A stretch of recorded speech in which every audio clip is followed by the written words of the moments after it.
बात करते हैं क्वेश्चंस को देखते हैं। तो पहला क्वेश्चन है वर्चुअल प्राइवेट नेटवर्क जो है ये कभी कभी न्यूज़ में दिखता है, ये क्या है? इस तरीके से क्वेश्चंस आपके टेक्नोलॉजी बेस्ड बनते हैं।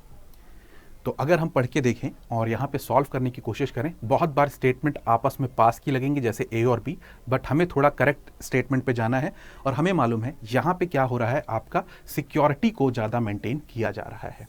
तो करेक्ट आंसर यहाँ पे हमारा बी होगा। आते हैं नेक्स्ट क्वेश्चन की तरफ। इस तरीके की कोई भी टर्मिनोलॉजीज मैथड अगर न्यूज़ में है तो इंपॉर्टेंट है। तो पूछा कि ये किससे रिलेटेड है, तो एक एंशिएंट टेक्निक है फॉर फोर्टिफिकेशन ऑफ मेस। तो करेक्ट आंसर हमारा यहाँ पे ए हो जाएगा। आगे बात करते हैं, अगर मेंस के क्वेश्चन में देखें तो इस तरीके में सबसे ज़्यादा पूरे टॉपिक्स में इंपॉर्टेंट है हमारा क्या, हमारे जेनेटिक मॉडिफाइड जो क्रॉप्स हैं उसमें हमारा बीटी कॉटन। तो यहाँ पे आपसे क्वेश्चन बन सकता है कि इसके बेनिफिट क्या होंगे क्या नहीं होंगे, और आपको बताना है कि जेनेटिक मॉडिफाइड क्रॉप जो है क्या वो फार्मर्स को हेल्प करेंगी या नहीं करेंगी। मेंस में जीएम क्रॉप्स के ऊपर क्वेश्चन आना बहुत आम सी बात है और आएगा, तो इसलिए इसे बहुत अच्छे से तैयार करके रखें। क्वेश्चन डायरेक्टली ना भी आए, आप कहीं ना कहीं इसका रेफरेंस दे सकते हैं। तो इंट्रोडक्शन में हम सबसे पहले बताएंगे कि जीएम क्रॉप्स क्या होती हैं।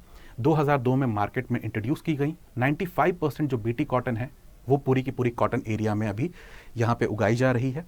प्राइवेट सेक्टर ही इसके पूरे सीड्स को उगाता है। इंट्रोडक्शन में थोड़े से में ही लिखना है। इंपॉर्टेंट रोल जो है इसका ये क्या है कि ये कॉटन के प्रोडक्शन को बढ़ा रहा है, पर इसके बहुत सारे नेगेटिव इम्पैक्ट्स भी देखने को मिलते हैं। तो इंट्रोडक्शन छोटा सा लिख के हम यहाँ पे ख़त्म कर सकते हैं। फिर हम बताएंगे कि इसके बेनिफिट्स क्या हैं, जैसे ये यील्ड को इंक्रीज़ करेगा, ज़्यादा नेट प्रॉफिट होगा क्योंकि आपको फर्टिलाइज़र और बाकी सब पे कम खर्चा करना पड़ेगा, पेस्टिसाइड्स पे, हर्बिसाइड्स पे। क्वालिटी ऑफ लाइफ आम बात है, फार्मर्स की इंक्रीज होगी। वुमेन एम्पावरमेंट भी यहाँ पे काफ़ी ज़्यादा देखने को मिलेगा और ऐसे बहुत सारे यहाँ पे प्रॉफिट्स हमें देखने को मिलेंगे।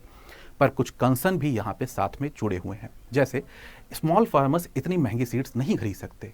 इन सीड्स के ऊपर लॉबिंग होती है जिसके कारण इनके रेट्स हाई होते हैं, बहुत ज़्यादा कॉस्टली सीड होती है और इनके एक्सपांशन से इकोलॉजी एंड एनवायरनमेंट पे भी बहुत ज़्यादा असर पड़ सकता है। प्रीवियसली अगर देखा जाए तो ऐसे जेनेटिक मॉडिफाइड क्रॉप्स के कुछ ना कुछ हार्मफुल इफेक्ट्स देखने को मिले हैं। तो इन सब चीज़ों को हम अपने मेंस में वहाँ पे लिख सकते हैं। अगर हम बात करें एट लास्ट पूरी आर्ग्यूमेंट इन फेवर और अगेंस्ट किस तरीके से जीएम क्रॉप्स की अगर हम बात करें तो आम बात है, क्रॉप यील्ड तो बढ़ेगी पर सीड कॉस्टली होते हैं। यहाँ पे पेस्टिसाइड का कम होता है यूज़, पर मोनोकल्चर हमें प्रैक्टिस देखने को मिलेगी और मोनोकल्चर में अगर उस क्रॉप के उस जीन से रिलेटेड अगर पेस्ट ने यहाँ पे रेजिस्टेंस कर लिया तो पूरी की पूरी क्रॉप ही वैरायटी खत्म हो जाएगी। मोनोकल्चर से भी प्रॉब्लम है, डाइवर्सिटी अच्छी चीज़ होती है। सॉइल के हेल्थ पे यहाँ पे फ़ायदा होगा, पर यहाँ पे रेजिस्टेंट वीड जो है और इंसेक्ट जो है वो आपके आगे डेवलप होंगे ही होंगे, नेचर अपने आप को डेवलप करेगा ही। क्लाइमेट एडाप्शन में हमारी ये मदद कर सकते हैं, पर यहाँ पे जो सॉइल फ्रेंडली ऑर्गेनिजम्स हैं उनको यहाँ पे नुकसान हो सकता है। तो फेवर और अगेंस्ट में हम यहाँ पे बात करेंगे।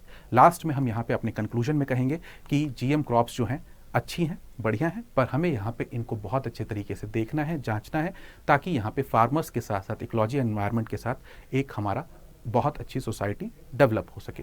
इस तरीके से हम अपने आंसर को यहाँ पे ख़त्म कर सकते हैं। तो बस आज के सेशन में इतना ही। पढ़ते रहें, मेहनत करते रहें। जय हिंद, जय भारत, धन्यवाद।